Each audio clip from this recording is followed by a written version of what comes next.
"You have no idea who you're dealing with," she shrieked, her face a blotchy mask of crimson and disbelief as the uniformed officers closed in. "I am this community. I will destroy you." I just stood there, hands in my pockets, and offered a calm, simple smile. "No, Brenda," I said, my voice barely rising above the murmur of the stunned crowd. "You have no idea who you were dealing with. Checkmate. Let me tell you where you're watching from, because I bet it's a place a lot like mine. A quiet street, manicured lawns, the kind of place you move to when you've had enough of the world's noise. You move there for peace. You move there to heal.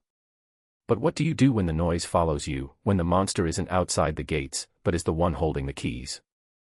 My story starts not with a bang, but with the quiet hum of a server and the snip of a wire cutter. It's a story about a woman who thought her petty power was absolute and a man who just wanted to be left alone. She pushed, and she pushed, and she pushed, until she pushed a man whose entire career was built on one simple principle: for every action, there is a logical, and often devastating, reaction.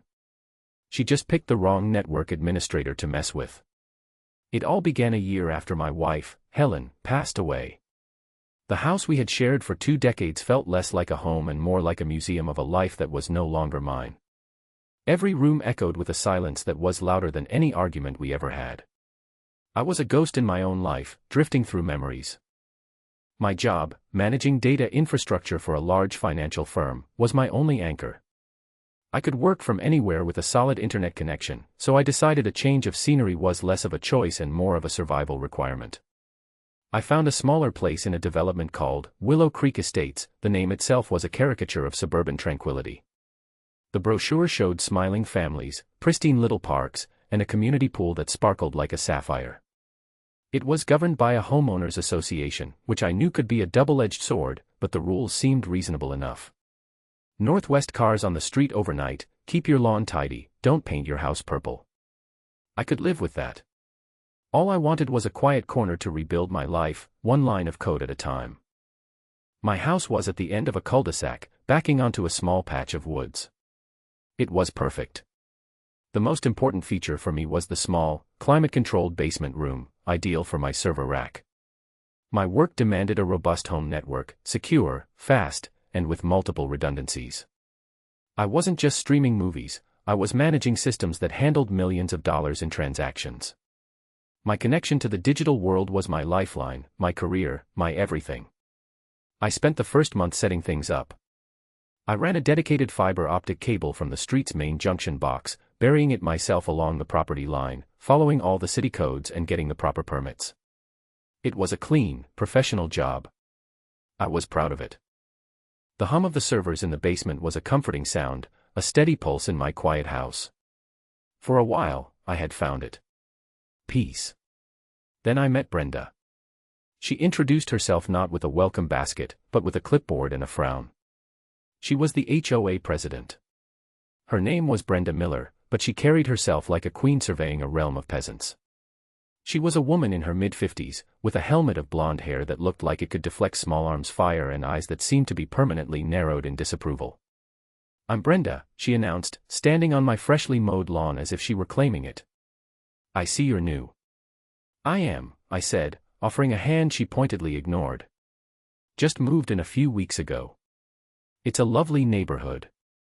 Her eyes scanned my property, missing nothing, her gaze lingering on the almost invisible seam in the grass where I had buried the fiber cable. "The HOA has rules. You'll find a copy in your welcome packet. I suggest you read it thoroughly." "I have," I said. "Seems straightforward." "Good," she sniffed. "We like things orderly here at Willow Creek." With that, she turned on her heel and marched away, her clipboard held like a scepter. It wasn't a welcome, it was a warning. The air, which had seemed so fresh and clean moments before, now felt heavy, charged with a low-grade static of authority. The first notice arrived a week later. It was a crisp, white envelope tucked under my door, sealed with an embossed HOA logo. The violation. Improperly maintained lawn edging. I looked at my lawn. The edge where the grass met the driveway was, to my eye, perfect. But according to the attached photo, taken from an angle so low it must have required lying on the ground, one single blade of grass was drooping over the concrete. The fine was $50. It was absurd. It was the kind of petty nonsense you hear stories about. I paid it. I just wanted peace, remember? I figured it was some kind of initiation, a test to see if the new guy would comply. I trimmed the errant blade of grass and sent a check. I thought that would be the end of it. How wrong I was. The notices kept coming. My trash cans were visible from the street for 2 hours too long on collection day. A small, decorative stone I'd placed by my mailbox was an unapproved lawn ornament. A barely visible crack in my driveway, no wider than a piece of thread, was a structural hazard requiring immediate repair. Each violation came with a fine, a condescendingly worded letter, and the distinct feeling that I was being watched. I tried to be reasonable. I attended an HOA meeting, a dreary affair held in the community clubhouse. I watched as Brenda shot down a young couple's request to build a small treehouse for their son with a level of vitriol you'd expect for a proposal to build a toxic waste dump. It would impact the neighborhood's aesthetic uniformity, she declared, her voice ringing with the finality of a judge's gavel. When my turn came to speak, I calmly questioned the basis for the fines I'd been receiving, pointing out that they seemed subjective and, frankly, harassing. Brenda stared at me from her throne at the head of the long table. "The rules are the rules," she said, a saccharine smile plastered on her face that didn't reach her cold eyes. "Perhaps if you spent more time ensuring your property was compliant, you wouldn't have to waste our time with these frivolous complaints." The other board members, a collection of timid-looking men and women, nodded along like bobbleheads. The other residents stared at their feet. I realized then that this wasn't a community board, it was a royal court, and I had just committed treason by questioning the Queen. The atmosphere was thick with fear. She had them all cowed. The conflict truly began over the very thing that allowed me to live there, my internet connection. One morning, I woke up to a dead network. No email, no remote access, nothing. My entire house, which I had automated with a sophisticated smart home system, was dark and dumb. The lights wouldn't respond, the thermostat was offline, my security cameras were blank. I was cut off. I checked my server rack. The lights were blinking amber and red, a cascade of error messages scrolling across the monitor. The physical connection was down. I grabbed a pair of work gloves and went outside, my heart pounding with a mixture of dread and anger. I followed the path of the buried fiber cable to the junction box on the street. And there it was. The cable, where it entered the protective conduit near the box, had been severed. It wasn't a clean, accidental cut from a lawnmower or an edger. This was deliberate. The tough, armored sheathing had been sawed through and the delicate fiber optic strands inside were snipped with a pair of cutters. The ends were splayed out like a dead nerve. It was vandalism. It was an attack on my home, my property, and my livelihood. I knew. I didn't have proof, but I knew with a certainty that settled in my gut like a block of ice. It was Brenda. This was her next move, escalating from paper cuts to a direct assault. She had seen me install the cable. She had made comments about unapproved modifications to community infrastructure. This was her message. My first call was to the police. An officer came out, a young guy who looked bored. He took a report, used the word vandalism a lot, and said that without a witness or a camera, there wasn't much they could do. He suggested I file a complaint with the HOA. The irony was so thick I could have choked on it. My second call was to my internet provider to get a crew out to run a new line. They couldn't come for 2 days. 2 days offline. For me, that wasn't an inconvenience, it was a potential disaster. I had to call my boss, explain the situation, and use my phone as a painfully slow hotspot to handle the most critical alerts. My professional reputation was on the line. That was the moment something inside me shifted. The peace I had been so desperately seeking was a fiction. You can't have peace when you have a tyrant next door who sees your existence as a challenge to her authority. My desire to be left alone had been mistaken for weakness. My compliance had been interpreted as submission. The man who had moved into Willow Creek a few months ago would have been frustrated, but he would have just fixed the cable and tried to avoid Brenda. But the man standing over that severed line was different. The grief for my wife had left a hollow space inside me, and into that space, a cold, clear anger was now pouring. It felt like a system rebooting after a catastrophic failure, coming back online with a new, single-minded purpose. Brenda had escalated the conflict. She had crossed a line from petty harassment to criminal activity that threatened my ability to earn a living. She thought she was untouchable. She thought I was just another resident she could bully into submission or drive out of the neighborhood. She had no idea. Brenda had just declared war on a man who designed secure networks for a living. A man who understood systems, vulnerabilities, and how to exploit them. She was a petty tyrant with a clipboard. I was an architect of digital fortresses and digital prisons. And I was about to build one just for her. The game had changed. The goal was no longer peace. The goal was victory. A complete and total victory. The 2 days I spent offline were a crucible. I worked feverishly off my phone's hotspot, patching into critical systems, reassuring my superiors that everything was under control. It was like performing surgery with a butter knife. Every dropped connection, every slow-loading screen, felt like a personal failure, a direct consequence of Brenda's attack. The stress was immense, but it was also clarifying. It forged my anger into a sharp, cold instrument. When the repair crew finally arrived, I watched them like a hawk as they ran a new fiber line. This time, I had them encase the final few feet in a heavy-duty steel conduit, burying it deeper and covering the junction point with a tamper-proof plate. It was a fortress. Let her try to cut through that. But defense was only part of the equation. As the new connection came to life and my servers hummed back into their steady, reassuring rhythm, I sat down at my workstation. The anger was gone, replaced by something far more dangerous, methodical purpose. I pulled up a blank project management document, the kind I used to plan complex server migrations. I titled it, The Brenda Protocol. This wasn't going to be a messy, emotional confrontation. It was going to be a project. It would have phases, milestones, and deliverables. The final deliverable was Brenda's complete and utter downfall. I was going to dismantle her little kingdom, brick by brick, using the very tools she disdained, logic, data, and the law. Phase 1 was reconnaissance. I needed to understand the system I was up against. I started with the HOA's governing documents, the covenants, conditions, and restrictions, CC and RS, and the bylaws. I had glanced at them when I moved in, but now I read them with the focus of a cryptographer studying an enemy cipher. I downloaded them from the HOA website and spent a full day dissecting every clause, every subsection, every poorly worded amendment. What I found was fascinating. The documents were a mess of legalese, clearly cobbled together over years. But within them were the seeds of Brenda's power, and potentially, her destruction. She wielded the rules like a weapon, but she had to follow them, too. The bylaws stipulated strict procedures for levying fines, holding meetings, and electing board members. I had a strong suspicion she was cutting corners.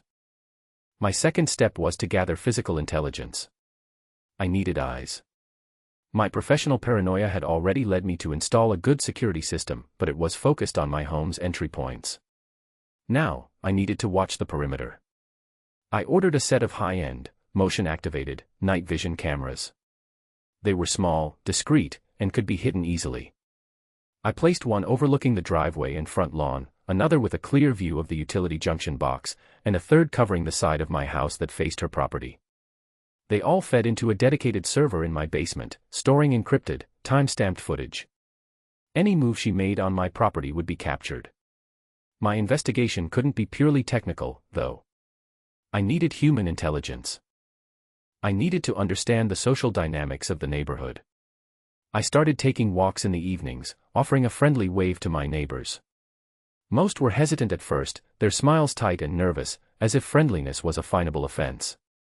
But I persisted. I found my first potential ally in Frank, a retired cop who lived 2 doors down. He was a widower like me, a gruff man in his late 60s who spent most of his days tending to a magnificent rose garden. I'd seen Brenda give him a notice once for a single fallen petal on the sidewalk. I approached him one afternoon while he was pruning his bushes. "Those are beautiful roses," I said. He grunted, not looking up. "They do all right." "I'm the new guy at the end of the street," I said. "Got a notice about my lawn edging last month." That got his attention. He finally looked at me, his eyes sharp and assessing. "Her Majesty's welcoming gift, eh?" "Let me guess. $50. That's the one," I smiled. "Seems a little." Aggressive. Frank snorted, a dry, humorless sound. Aggressive is Brenda's middle name. Been running this place like her own little fiefdom for 5 years. Ever since her husband left her. Seems she decided if she couldn't control her own house, she'd control everyone else's. We talked for an hour. Frank confirmed my suspicions. Brenda ruled by fear. She used the fines as a weapon to punish anyone who crossed her and as a source of revenue for her community improvement projects, which mostly seemed to involve planting petunias that no one wanted. He told me stories of neighbors who were driven out, of people fined into submission for the smallest of infractions. The board's useless, he said, snipping a dead rose head with vicious precision. They're all her cronies or too scared to stand up to her. She controls the meetings, controls the budget, controls everything. Has anyone ever tried to fight back? I asked. A few, he said, his voice dropping. The Harris family, 3 years ago. Questioned the budget. A week later, Child Protective Services showed up at their door because of an anonymous tip about neglect. Nothing came of it, but they were so shaken they sold their house and moved a month later. Brenda just smiled that snake smile of hers the whole time. That was the turning point in my investigation. This wasn't just about petty tyranny anymore. This was something darker. Using a false CPS report as a weapon was a monstrous act. It was a line that, once crossed, meant there were no rules of engagement. Brenda wasn't just a bully, she was malicious. She was dangerous. I told Frank about my severed internet cable. He wasn't surprised. Sounds like her, he said, his face grim. She's escalating. You're not bowing down, so she's trying to break you. He looked at me, his old cop instincts kicking in. Be careful. A woman like that, with that much ego and nothing to lose. She's a cornered snake. I'm not going to be the one who gets bitten, I assured him. My conversation with Frank solidified my resolve, but it also added a new layer to my plan. I needed more than just proof of bylaw violations.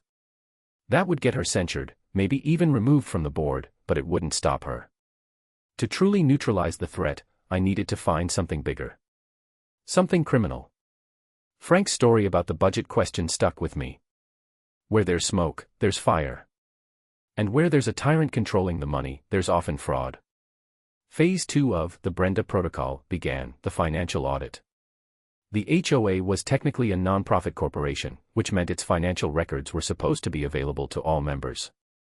I drafted a formal, polite, but legally precise letter requesting a complete copy of the last 3 years of financial statements, including bank records, receipts, and contractor invoices. I cited the specific clause in the bylaws that guaranteed me this right. I sent it via certified mail, so she couldn't claim she never received it. Her reaction was predictable. She didn't respond to the letter directly. Instead, a new fine appeared on my door. This one was for unauthorized modification of property, citing the new steel conduit I had installed for my fiber cable. It was a $250 fine, accompanied by a demand that I remove it immediately. It was a transparently retaliatory move. I documented it, paid the fine under protest, and sent another certified letter, this one from a lawyer I'd hired, restating my request for the financial documents and warning her about illegal retaliation. While I waited, I turned my attention to a unique vulnerability I had discovered. It was a piece of information I had logged away when I first moved in, something that at the time seemed like a minor irony but now looked like a loaded weapon. About a month after I arrived, before the harassment started, Brenda had approached me.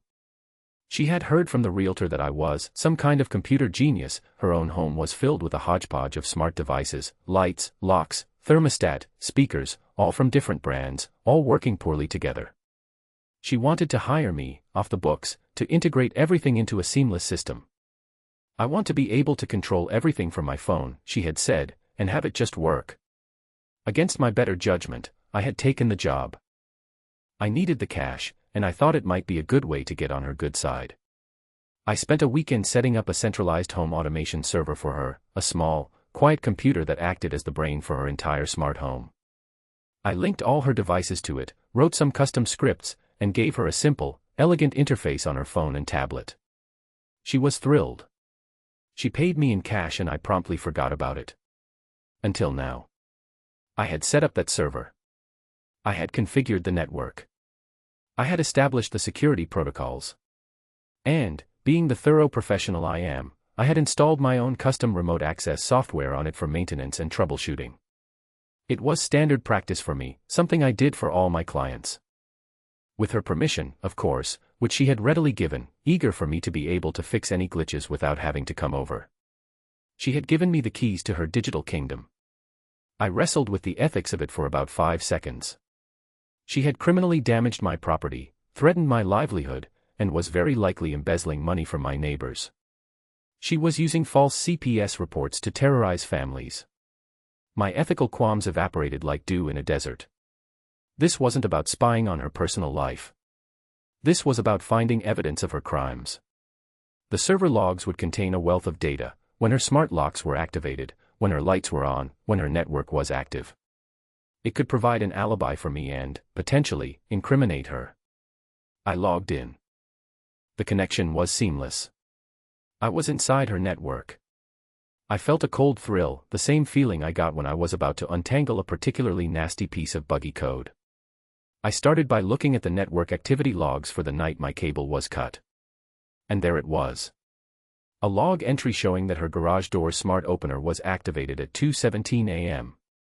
It was opened, then closed again at 2:24 a.m. A 7-minute window. More than enough time for someone to walk 50 yards to the junction box, cut a cable, and walk back. It wasn't a smoking gun, but it was a powerful piece of circumstantial evidence that completely contradicted the story she would likely tell, that she was asleep in her bed. I downloaded the logs, encrypted them, and stored them in multiple secure locations. This was just the beginning. I now had a digital eye inside her fortress.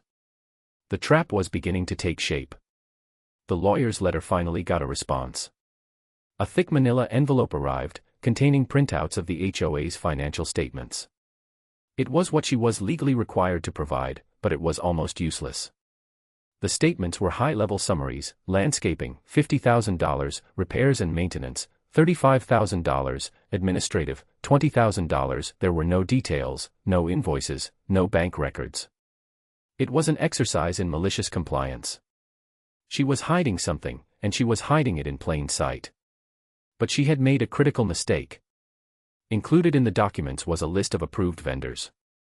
One name popped up again and again: Miller Landscaping and General Contracting. The address listed was a post office box. A quick search of the state's business registry told me everything I needed to know. The sole proprietor of Miller Landscaping and General Contracting was one Brenda Miller. She was paying herself with HOA funds. It was almost laughably blatant. She was using a shell company with her own name on it to funnel money from the community coffers directly into her own pocket. The community improvement projects, the endless petunia planting, the constant repairs, it was all a scam. She was charging the HOA exorbitant rates for services that were either subpar or never performed at all, and approving the payments herself. This was it. This was the weapon I needed. It was bigger than bylaw violations. It was wire fraud. It was embezzlement. It was a felony. I now had two powerful pieces of evidence: the server logs that placed her outside her home at the time of the vandalism, and the business records showing she was embezzling funds. It was time to move to the next phase of the plan. It was time to set the trap. My strategy was simple. I needed to bait Brenda into overplaying her hand. I needed her to commit another act of aggression, but this time, I would have it all on high-definition video. And I needed to create a situation where her financial crimes would come under public scrutiny. The annual HOA budget meeting was in 3 weeks. That would be my stage. First, the bait. I decided to give her something she couldn't resist: a clear and blatant, yet completely legal, violation of her twisted aesthetic sensibilities. I went to a garden supply store and purchased the largest, most garish, most ridiculously colorful garden gnome I could find. He was 3 feet tall, with a bright red hat, a blue coat, and a fishing rod in his hand. His face was frozen in an expression of idiotic cheerfulness. He was magnificent in his ugliness. I cemented a small metal post into the ground in my front flower bed, right in the center of the lawn, and mounted the gnome on top of it. I christened him Bartholomew. He was a technicolor beacon of defiance, a direct challenge to Brenda's beige and green tyranny. He was also directly in view of my new high-resolution security camera. It took less than 12 hours. The next morning, a notice was pinned to my door. Violation, unapproved lawn ornament. The fine was $100, with a demand for immediate removal. I smiled. The fish had taken the bait. I ignored the notice. 2 days later, a second notice arrived. The fine was now $200, and the tone was more threatening. It mentioned further action if compliance was not met. I continued to ignore it. I let Bartholomew stand his cheerful, silent guard. While Brenda was stewing over the gnome, I was preparing for the HOA meeting. I put together a simple, clear presentation. I wasn't going to show all my cards, not yet. This was just about rattling her cage. My presentation would focus on one thing: a proposal for a full, independent, third-party audit of the HOA's finances, citing the lack of transparency and the potential for conflicts of interest. I wouldn't mention her company by name. I didn't have to. I would just plant the seed of doubt in the minds of the other residents. The night before the HOA meeting, it happened. At 1:47 a.m., my perimeter defense system pinged my phone. Motion detected on the front lawn camera. I watched the live feed, my heart pounding a steady, rhythmic drum. A figure, cloaked in dark clothing with a hood pulled over their head, crept onto my lawn. They were carrying a small sledgehammer. It was Brenda. Even with the hood, her distinctive, purposeful waddle was unmistakable. She approached Bartholomew the gnome with the grim determination of an executioner. She looked around furtively, then raised the sledgehammer. The first blow was a glancing one, chipping the gnome's red hat. The second was a direct hit to the face, shattering the cheerful plaster smile. She went to work, raining blow after blow on the gnome, reducing him to a pile of colorful rubble. It was a display of pure, unrestrained rage. After she was done, she stood there for a moment, panting, looking at the destruction she had wrought. Then, she picked up the larger pieces of the gnome, carried them off my property, and presumably, to her own trash can. She was destroying the evidence. I watched the whole thing, a cold smile on my face. I had her. I had her on crystal clear, 4K video, committing criminal destruction of property. I saved the footage, backed it up to 3 separate cloud servers, and went to bed. I slept better than I had in a year. Bartholomew had not died in vain. The HOA meeting was held in the community clubhouse. The room was filled with the usual sense of low-level dread. About 30 residents were there, sitting in neatly spaced folding chairs. Brenda sat at the head table with her board of nodding sycophants. She looked smug, pleased with her nocturnal victory over the forces of lawn kitsch. She had no idea she was a dead woman walking. The meeting droned on with the usual boring business. Then, Brenda opened the floor for new business. This was my moment. I stood up. I have a proposal, I said, my voice calm and even. Every eye in the room turned to me. Brenda's smile tightened. As many of you know, I began, our monthly HOA fees have increased by nearly 30% over the last 2 years. Yet, the services we receive seem to have remained the same, or in some cases, declined. I heard a few murmurs of agreement from the crowd. I have made formal requests for detailed financial records to understand these cost increases, but the documents I received were, to be blunt, opaque. They lacked the detail necessary for proper oversight. Brenda's face was hardening. If you have a point, make it, she snapped. My point is simple, I said, looking not at her, but at the other residents. We, the members of this association, have a right to know exactly how our money is being spent. Therefore, I propose that we commission a full, forensic audit of the last 3 years of HOA finances, to be conducted by an independent, certified accounting firm. The room fell silent. An audit. The word hung in the air like a guillotine. Brenda laughed, a shrill, ugly sound. An audit. That's ridiculous. It would be a waste of our money. Our books are perfectly in order. They are reviewed by the board every month. With all due respect, I said, my voice still level, a review by an internal board that you preside over is not the same as an independent audit. It's about transparency and accountability. What is there to be afraid of, if everything is in order? That question hit its mark. I saw doubt flicker across the faces in the crowd. They were afraid of Brenda, but they were also tired of the endless fines and fee hikes. I second the motion for an audit, a voice called out from the back. It was Frank. Brenda's face was now a thundercloud. There is no motion. This is out of order. According to the bylaws, Section 8, subsection C, I said, quoting from memory, any member can propose a motion for a vote during new business, provided it is seconded. Frank has seconded it. We need to vote. She was trapped by the very rules she used to terrorize everyone else. She sputtered, trying to find a way out, but she was cornered. Fine, she spat. All in favor of wasting thousands of dollars on this witch hunt. Slowly, tentatively, a few hands went up. Then a few more. I saw husbands and wives whispering to each other, then raising their hands together. In the end, it was a clear majority. The motion passed. Brenda stared at the sea of raised hands, her face a mask of pure fury and betrayal. She had lost control, right here, in her own throne room. For the first time, the residents had defied her. This meeting is adjourned, she snarled, slamming her gavel down so hard it cracked. She gathered her papers and stormed out of the room, not looking at anyone. As the residents began to file out, buzzing with a mixture of fear and excitement, Frank came over and clapped me on the shoulder. You did it, son, he said, a grin on his face. You shot a hole right through her armor. This was just the first shot, I said, watching Brenda's car peel out of the parking lot.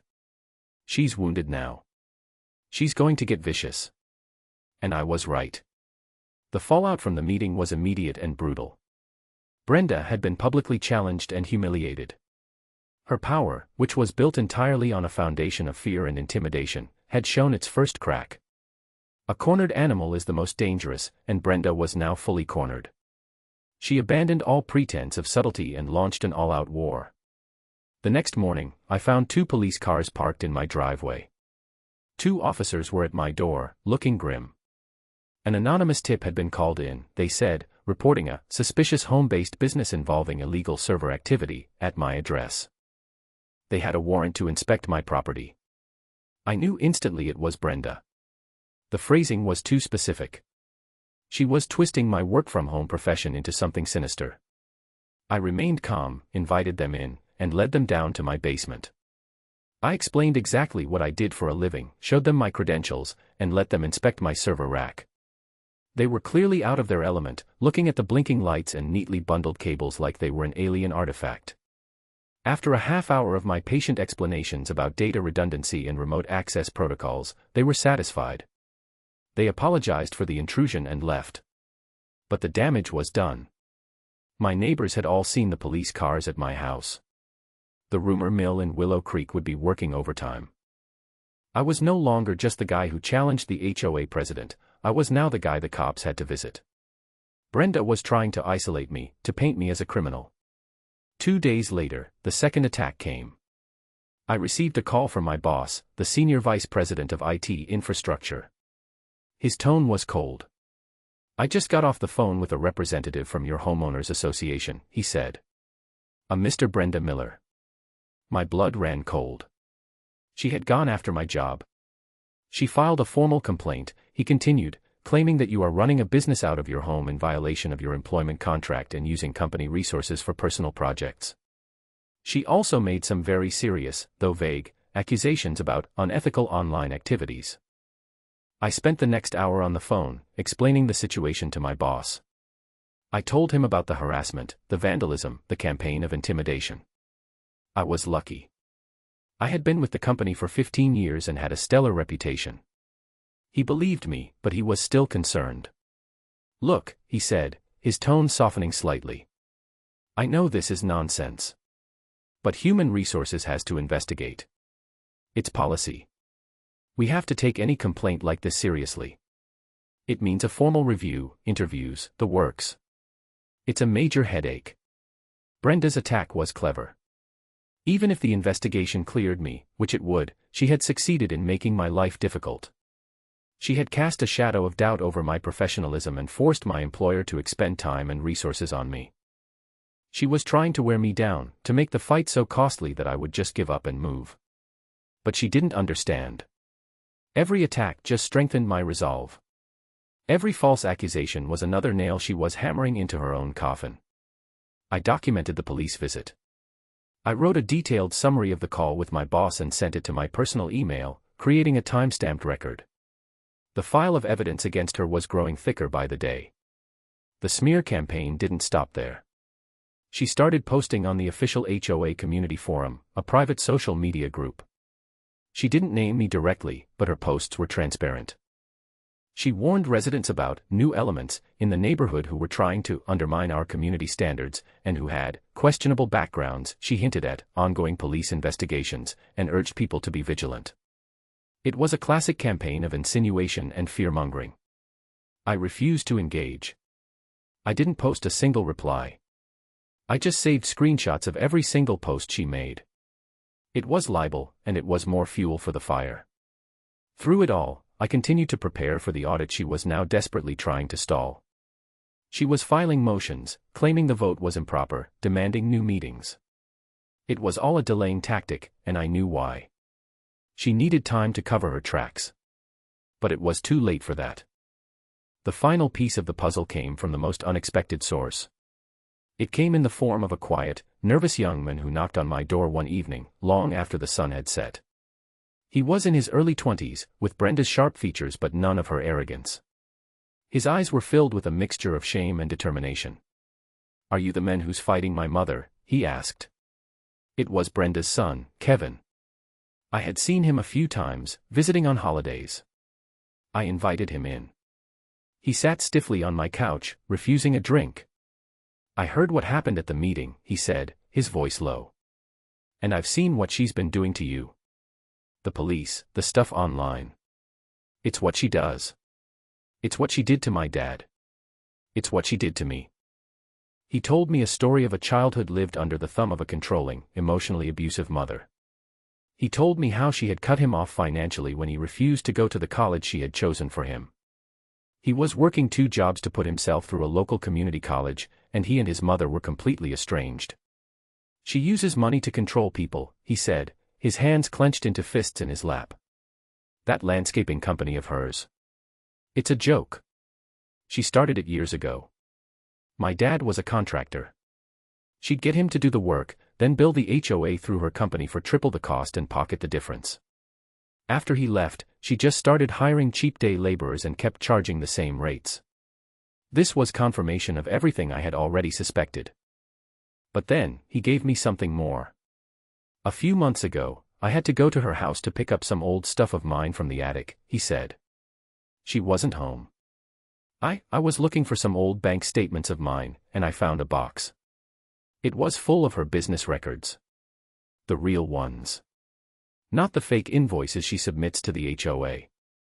He paused, taking a deep breath. "I took them. I don't know why. I guess I just thought. Someday they might be important. Proof of what she is." He reached into his backpack and pulled out a thick file folder. He laid it on the coffee table between us. "These are copies," he said. "They show the real invoices from her suppliers and laborers, and the fake ones she created for the HOA. They show the bank transfers from the HOA account to her business account, and then from her business account directly to her personal investment portfolio. It's all there. 10 years of it." I opened the folder. It was a meticulously organized collection of fraud. Page after page of doctored invoices, illegal fund transfers, and notes in Brenda's own handwriting outlining the scam. It was a prosecutor's dream. It was the smoking gun. It was the key to her prison cell. "Why are you doing this?" I asked him, my voice hushed with the gravity of what he had just done.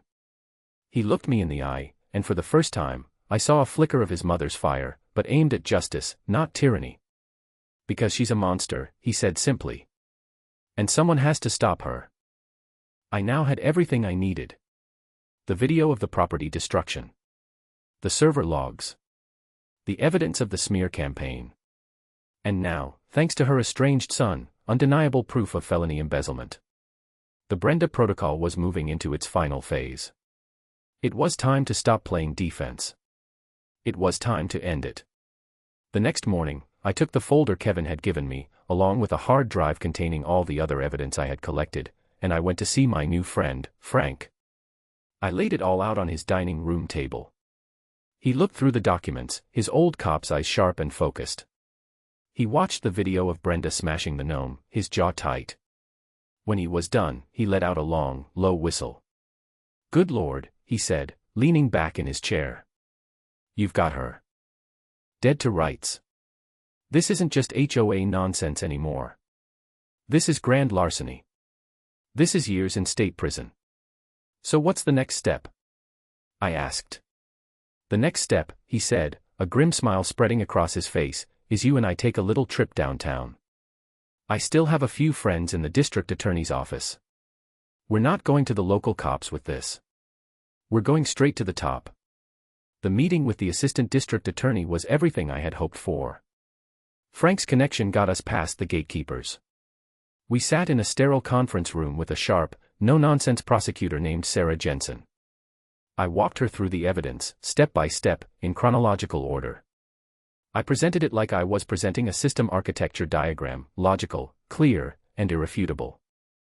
I showed her the pattern of harassment. I played the video of the gnome's demise. I explained the server logs and the false police reports. Then, I handed her the folder from Kevin. She spent 20 minutes reading through it in silence, her expression growing more and more grim. When she was finished, she closed the folder and looked at me. "Mister, you've done our job for us," she said. "This is one of the cleanest cases of long-term embezzlement I've ever seen. We'll open a formal investigation immediately. We'll subpoena the bank records to corroborate these documents, but frankly, this is a slam dunk." She told me the investigation would take a little time. They needed to build an airtight case. "We only get one shot at this," she said. "When we move, we want to make sure it sticks." She asked me to do one thing: keep quiet. Don't let Brenda know what was coming. Let her continue to think this was just an HOA dispute. That was the hardest part. For the next 2 weeks, I had to endure Brenda's escalating campaign. She had successfully stalled the audit, scheduling a new vote on a technicality. She was strutting around the neighborhood with renewed arrogance, believing she had won, that she had intimidated me into silence. The fines continued to appear on my door. I just documented them and filed them away. I was playing the long game now. The final showdown was almost poetic. Brenda, feeling overconfident, called a special community meeting. The official purpose was to vote on a new set of even more restrictive landscaping rules she had drafted. But the real purpose, as her email announcement made clear, was to address the recent divisive actions of a certain resident and reaffirm the board's authority. It was meant to be my public execution. She was going to denounce me in front of the entire community. She had no idea she had just sent out invitations to her own downfall. I called ADA Jensen. I told her about the meeting. "It's the perfect stage," I said. "Everyone will be there." She agreed. "We'll be ready," was all she said. The night of the meeting, the clubhouse was packed. More residents than I had ever seen at a meeting were there.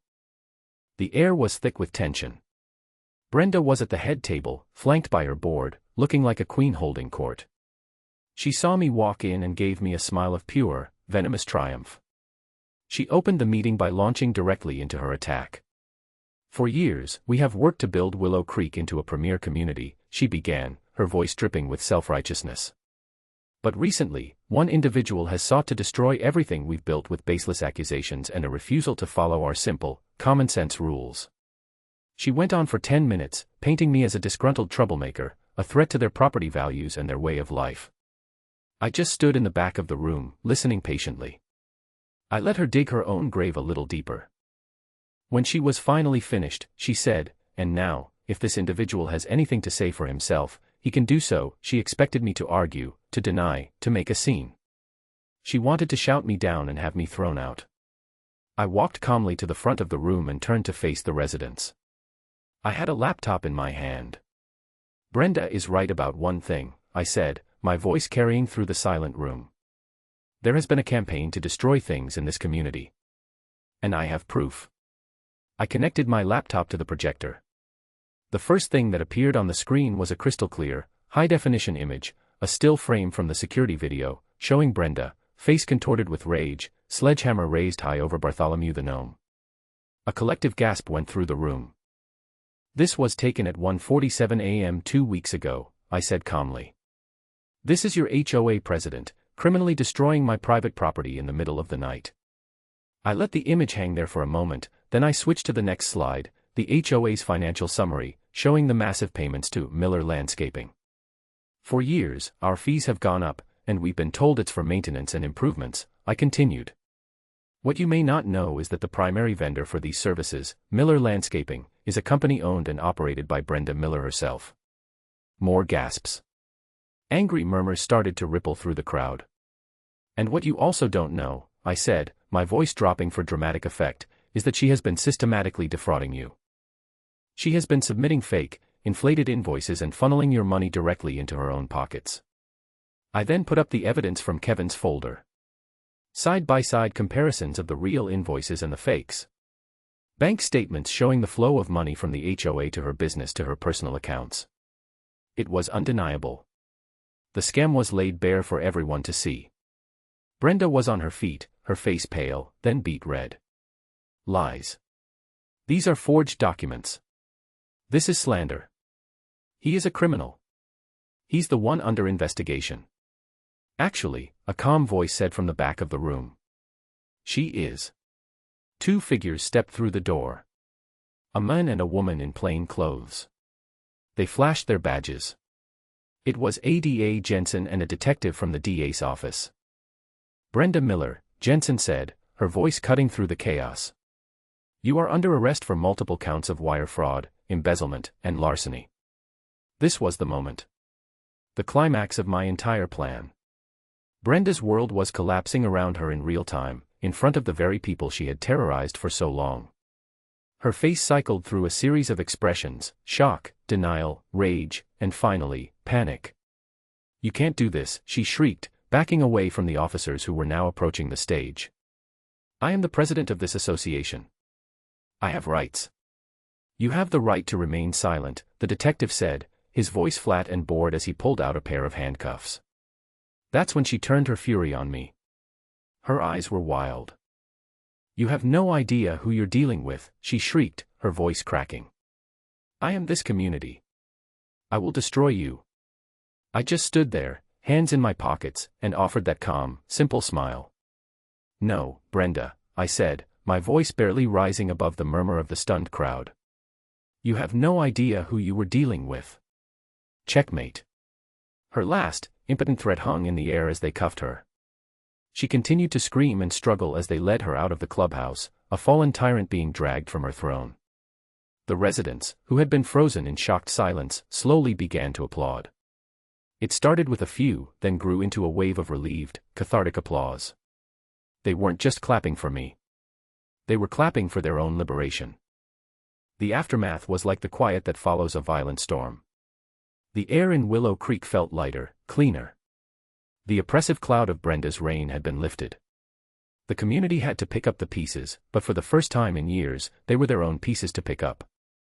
An interim board was appointed, with Frank reluctantly agreeing to serve as the temporary president. Their first act was to formally hire the independent auditing firm I had proposed. The audit revealed the true extent of Brenda's theft, over $200,000 embezzled over 5 years. The HOA's insurance covered some of the loss, and a lien was placed on Brenda's house to recover the rest. Her house, the one she had lorded over the neighborhood from, soon had a "for sale" sign on the lawn. She had to sell it to pay for her legal fees and the restitution ordered by the court. Her case never even made it to trial. Faced with the mountain of evidence I had provided, she took a plea deal. She was sentenced to 4 years in state prison.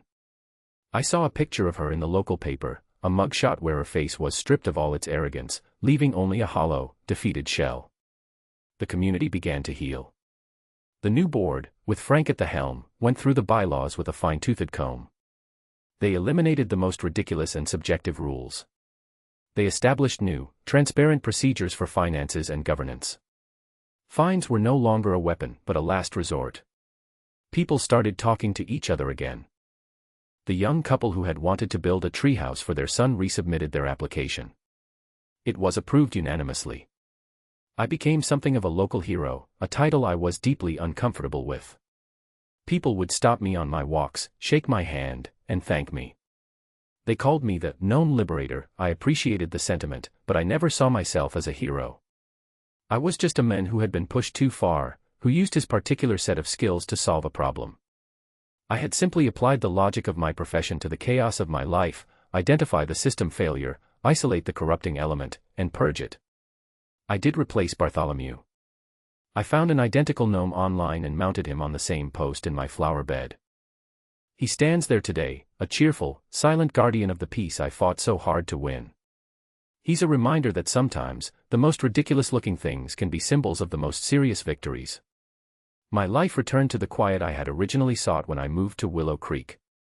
The hum of my servers is once again just a background noise, not a target. I can work, I can live, I can continue to heal from the loss of my wife, all without having to look over my shoulder. The peace is real this time, not a fragile illusion. It's a peace that was earned. Looking back, I realize the story isn't really about a crazy HOA president or a severed internet cable. It's about the nature of power. Brenda's power was a house of cards, built on fear and bluff. It seemed strong, but one push in the right place, and the whole thing came crashing down. True strength, I learned, isn't about control or intimidation. It's about patience, about methodical planning, about knowing when to absorb the blows and when to strike back with overwhelming, undeniable truth. It's a story about standing up to a bully, not by sinking to their level, but by rising above it. It proves that a single, determined person, armed with facts and a refusal to be intimidated, can dismantle a corrupt system. Justice isn't always loud. Sometimes, it's as quiet as a server log, as precise as a line of code, and as satisfying as watching a tyrant get exactly what they deserve.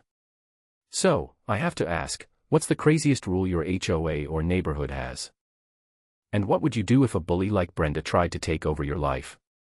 Sometimes, the most peaceful people have to fight the hardest for their peace.